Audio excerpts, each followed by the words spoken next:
अस्सलामुअलैकुम गजा अमसुंग अदरदी मपाल की पाव अमा निखप मयामदा थमजरमगे हजिकता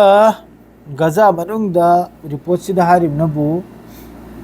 इजराइल की आईडीएफ की लानमी अहुम सीबसिदी पूरा कंफर्म निको लानमी अहुम सीबसी पूरा कंफर्म नि इजराइल की तरफ तगिसो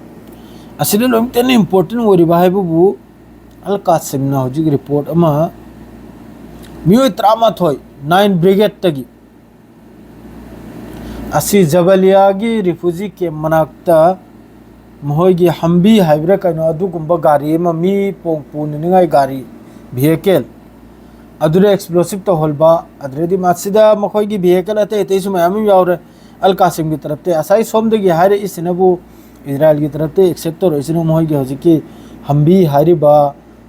व्हीकल से असीदे एक्सप्लोसिव तो होलबदगी मियो अहुम से सीबनाय नारी मादरेदी सोमदनबु अमका अल कासिम की तरफ तगी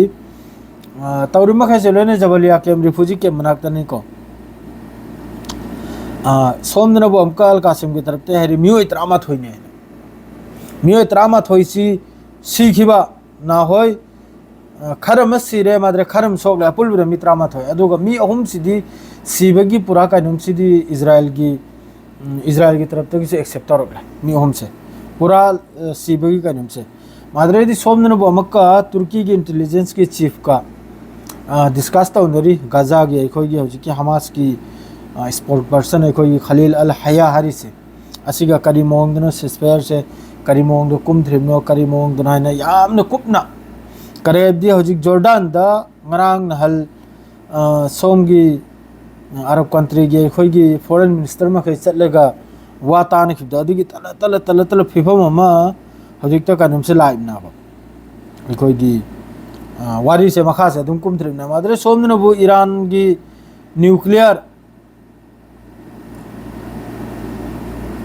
न्यूक्लियर साइट की वारी ने ईरान की न्यूक्लियर साइट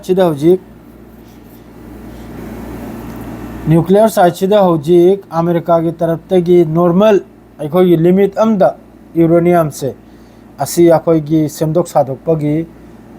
मखोइदा पावर से पीबगी चांस अम लै अदुगा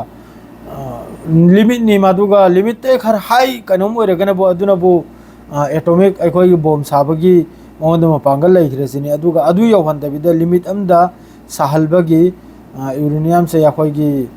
सेमदोक सादोकपदो अदुगी पावर से पीबगी वानी होजी ईरान की मथक्सिदा अदुगा यमन की तरफ तगिसु कनोमदा अखोगी तेल अबिबता अखोगी रॉकेट अटैक तवी असिदा अहिंग चुपमा इजराइल की मी मखै अम भाव तुमहौद्रे लोइने अखोगी कनो मनुंगदनी बंकर मनुंगदनी अदरेदी हजिक सोमदनबु ईरान की फॉरेन मिनिस्टर अब्बास अराक्ची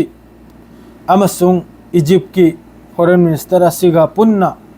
अथुबदा महोय की तरफ तगिसो हजिक जॉर्डन दा हजिक फंगखो मिफमदु मतुंगदा स्टेटमेंट से मथंग अदुम थौलगले अथुबदा मखोय निस्रम साइरि सिसफायर तौबा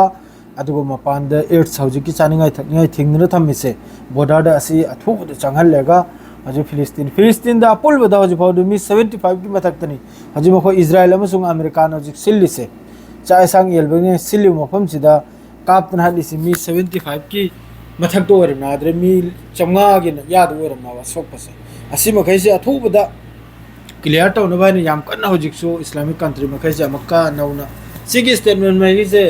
इजराइल ने ताब नते अदुम मखोय लाउर सेंगना हाइरोगदि अदु हजि हराबु पाव हाइबु मखोय मी अहुम सिरे अल कासिम नारी मी त्रामा थोइना अहुम अमदि इजराइल की तरफ ते पूरा कंफर्म तौरबला अहुम अम सिबसिदि पूरा कंफर्म अदु खक्तनि हराव जबाब से दो फोटो दुसोय सिदा दुम थेच रखे मखोय मी अहुम दुगी कनम दो अदु मयाम इंबिरो सलाम अलैकुम।